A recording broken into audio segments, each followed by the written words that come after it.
Maximum cases में ये देखा गया है कि बहुत सारे पुरुषों को इंटरनल रिलीज करना ज्यादा पसंद होता है और बहुत सारे पुरुष चाहते भी हैं कि वो हर बार ऐसा ही करें। लेकिन यहाँ सबसे जरूरी चीज है कंसेंट।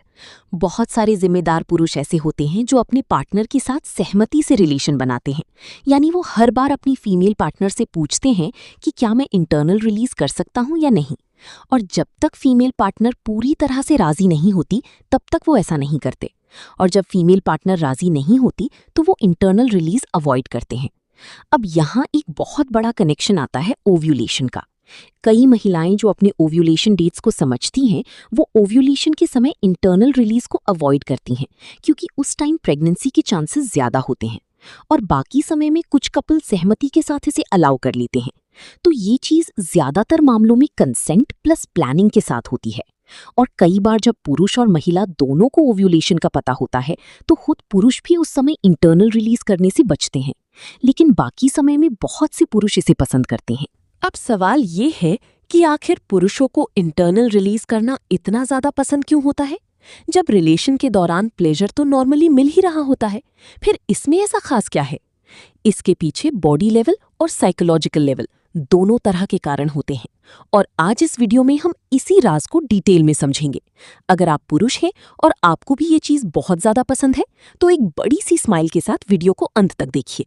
मैं हूं डॉक्टर स्वप्ना और आप देख रहे हैं डॉक्टर स्वप्ना ऑफिशियल। देखिए, जब एक पुरुष क्लाइमैक्स के करीब पहुंचता है तो उस समय फ्रिक्शन और स्टिम्युलेशन बहुत तेज हो जाता है। अब जो सबसे इम्पॉर्टेंट चीज है वो ये कि ऑर्गेज्म फील होने और एक्चुअल रिलीज होने के बीच का गैप बहुत छोटा होता है, यानी सिर्फ 2, 3, 4 या 5 सेकेंड्स का। उस समय पुरुष के शरीर में जो फीलिंग होती है वो कई मामलों में वैसी ही होती है जैसी महिलाओं में क्लाइमैक्स के दौरान होती है। बस फर्क ये है कि महिलाओं के केस में ये फीलिंग कई बार ज्यादा देर तक कंटिन्यू हो सकती है, लेकिन पुरुषों में ये फीलिंग बहुत तेज होती है और बहुत जल्दी पीक पर पहुंच जाती है और जैसे ही पीक आता है रिलीज हो जाता है। अब होता क्या है, जब पुरुष को बाहर रिलीज करना होता है तो क्लाइमैक्स के पीक मोमेंट पर उसे सडनली रुकना पड़ता है।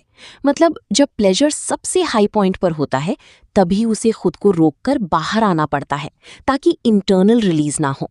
और ये जो रुकावट होती है ये कुछ सेकंड्स के लिए प्लेजर को इंटरप्ट कर देती है, क्योंकि दिमाग में ये प्रेशर रहता है कि मुझे अंदर रिलीज नहीं करना, मुझे समय पर बाहर निकलना है, कंट्रोल करना है। और यही मेंटल टेंशन कई बार प्लेजर को कम कर देती है।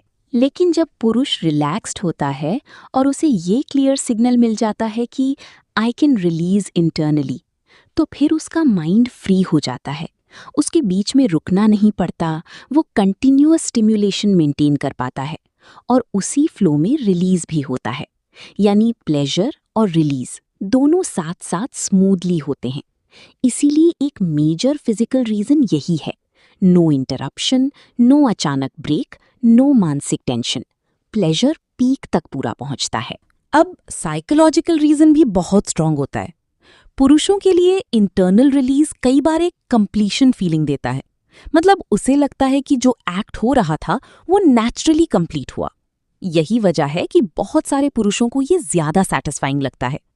तो कई बार पुरुषों को लगता है कि ज्यादा कंट्रोल नहीं करना पड़ा, ज्यादा स्ट्रेस नहीं हुआ, एक्ट नेचुरली फिनिश हुआ, सैटिस्फैक्शन ज्यादा मिला। और यही माइंड गेम प्लेजर को और बढ़ा देता है। लेकिन एक बात मैं फिर से बहुत क्लियरली बोलना चाहूंगी, कभी कभी ये अवॉइड करना जरूरी होता है क्योंकि हम अनवांटेड प्रेगनेंसी नहीं चाहते। किसी भी कपल को ऐसी सिचुएशन में नहीं जाना चाहिए जहां बाद में रिग्रेट हो या इमरजेंसी डिसीजंस लेने पड़े। हम चाहते हैं कि पार्टनर की हेल्थ सेफ रहे और फ्यूचर प्लानिंग भी सेफ रहे। इसलिए कंसेंट के साथ और समझदारी के साथ ही डिसीजंस लेने चाहिए। और अगर मेल पार्टनर प्रोटेक्शन यूज कर ले तो बहुत सारी प्रॉब्लम्स ऑटोमेटिकली अवॉइड हो जाती हैं। लेकिन रियलिटी ये है कि बहुत सारे कपल्स प्रोटेक्शन यूज नहीं करते या प्रेफर नहीं करते। ये एक अलग टॉपिक है। धन्यवाद। खुश रहो, स्वस्थ रहो।